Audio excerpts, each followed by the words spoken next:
Welcome to the Team Engagement Podcast, where leaders of teams share their insights. We discuss 5 questions in about 10 minutes because leaders know how to be concise. And I am very grateful to have Jodi Woelkerling with us today. She comes all the way from Australia. So to all of our friends in Australia, we welcome you.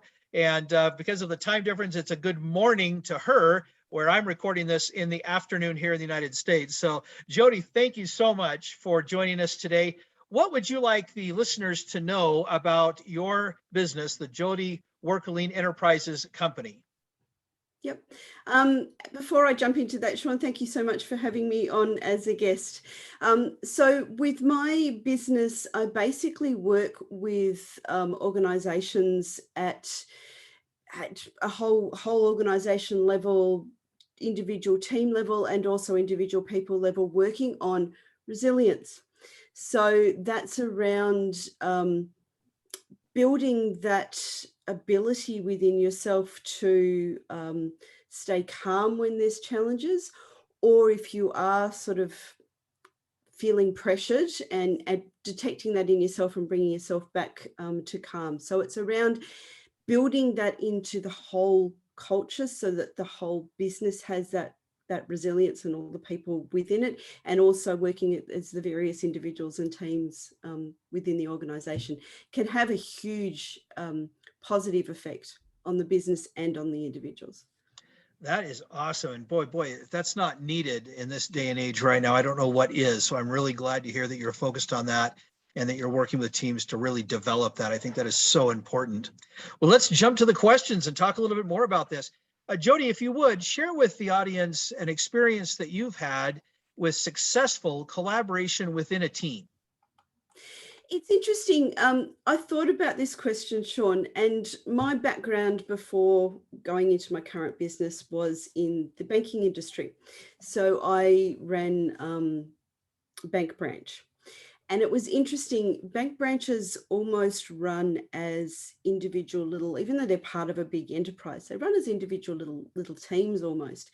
And it was quite amazing to watch different teams with different branches and how the dynamics worked. So if you had a well-run bank branch, you've got a situation where it's a very dynamic thing.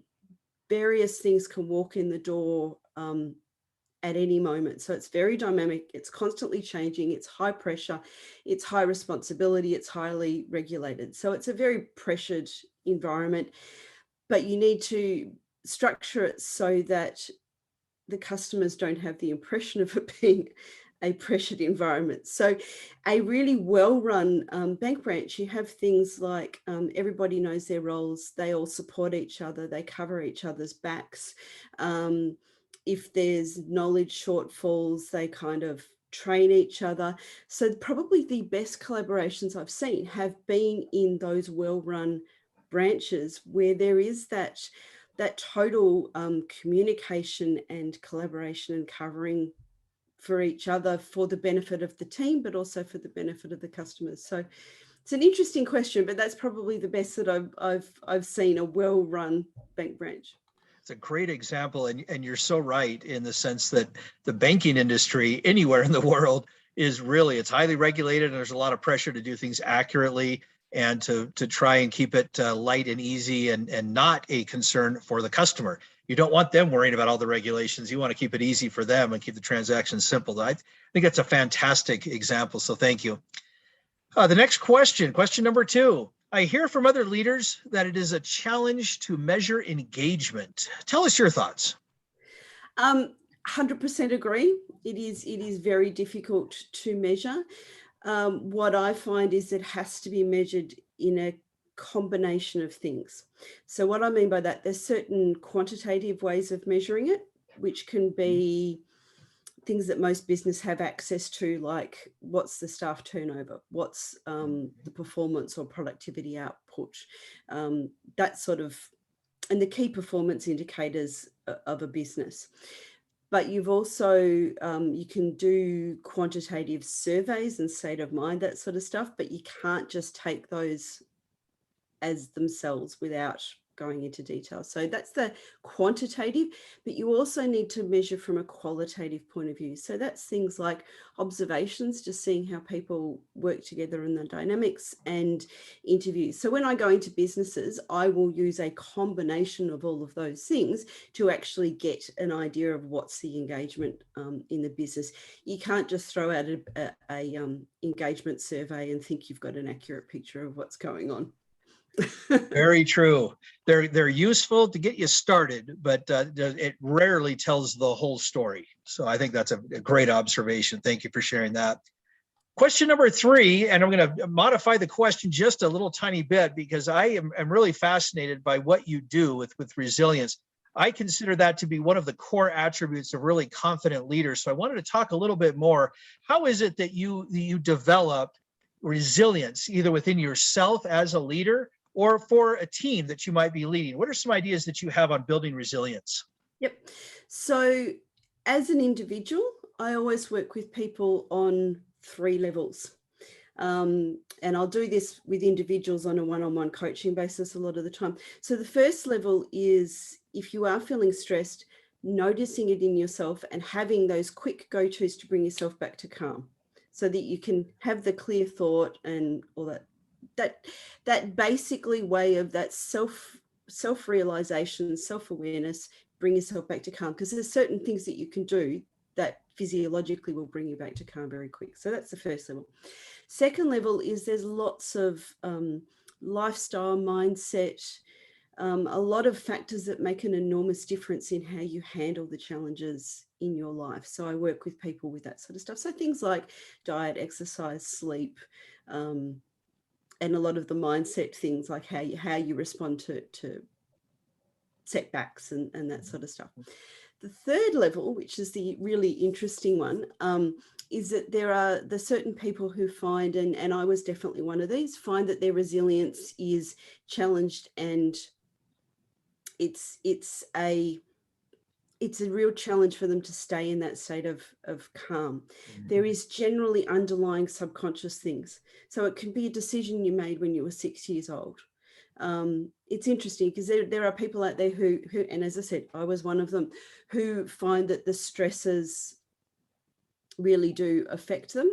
If you get to that heart of that subconscious belief, understanding, that sort of stuff, you can really make an enormous difference. So that's from an individual point of view.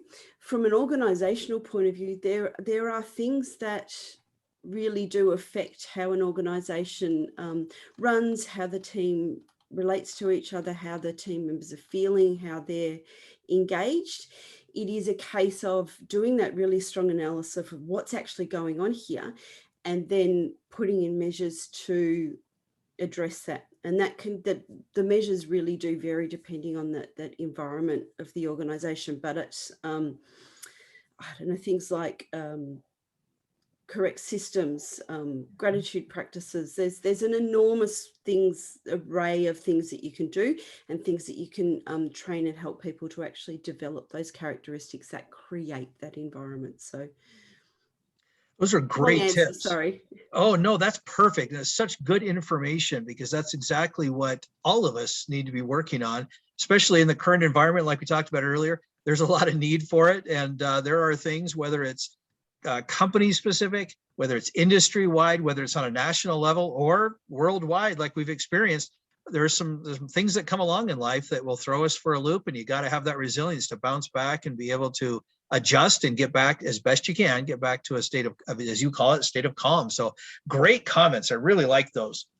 Well, let's move on to the next question. Question number 4. Is there someone that you'd like to recognize that has had a positive influence in your life? It's interesting. Again, I thought a lot about this question, and the person who kept on coming to mind is somebody I've actually never met, strangely enough. So being American, I'm guessing that you guys would be familiar with Jack Canfield.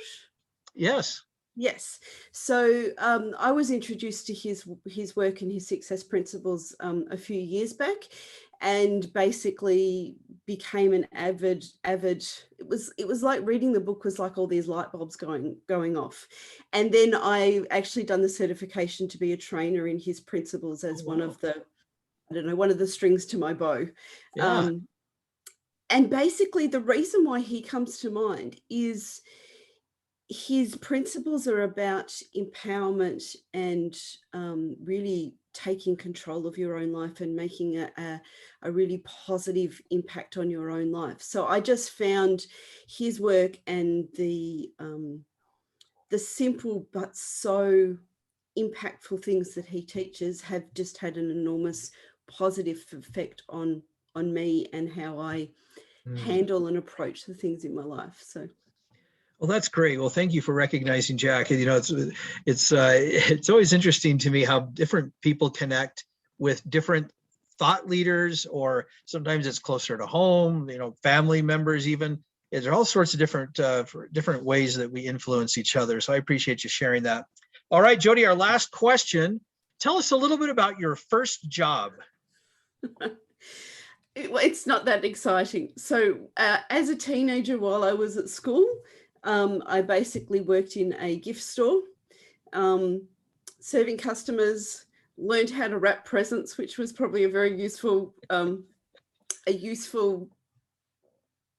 Skill thing to know how to do at 15 or so years of age, and lots of dusting shelves. So not very exciting, but yes, that was my first job. Hey, I admire anybody that can wrap a present, because I can't do it.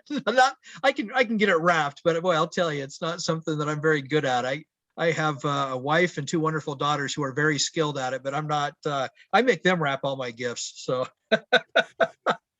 well, Jodi, thank you so much for being on the podcast today. How can people find you? So probably the easiest way is to reach out to me through the messaging end of LinkedIn.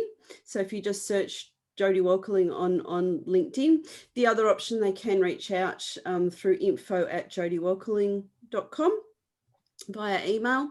And it's also worth noting here, if you don't mind, Sean, that I've got a book that's coming out fairly soon. So that's around team culture and leadership, around creating that resilience within team, and what are the main challenges that business leaders find in terms of creating that resilient culture. If you're interested in getting a copy, again, reach out to me by one of those means, and we'll connect and take it from there. Well, that is fantastic. Congratulations on the book. Do you know about when it's going to come out? Do you have a date yet? I think it's probably about 2 months away, give or take. Fantastic. So you're probably looking at September, October then. Does that sound about right? Mm-hmm. That is great. Congratulations. Well, certainly we encourage everyone to check out Jodi's book on resilience, because boy, if that's not something that we need, I keep saying it, but it is so important. So definitely go take a look at that. Jodi, thank you again. Really appreciate you being on the podcast. This is Sean Richards with the Team Engagement Podcast, where leaders of teams share their insights. For more ideas, you can go to teamengagementpodcast.com. And once again, that's teamengagementpodcast.com. And we encourage you to subscribe to either the audio version of the podcast or to the YouTube channel where you can watch the video. Thanks very much for joining us today, and have a great day.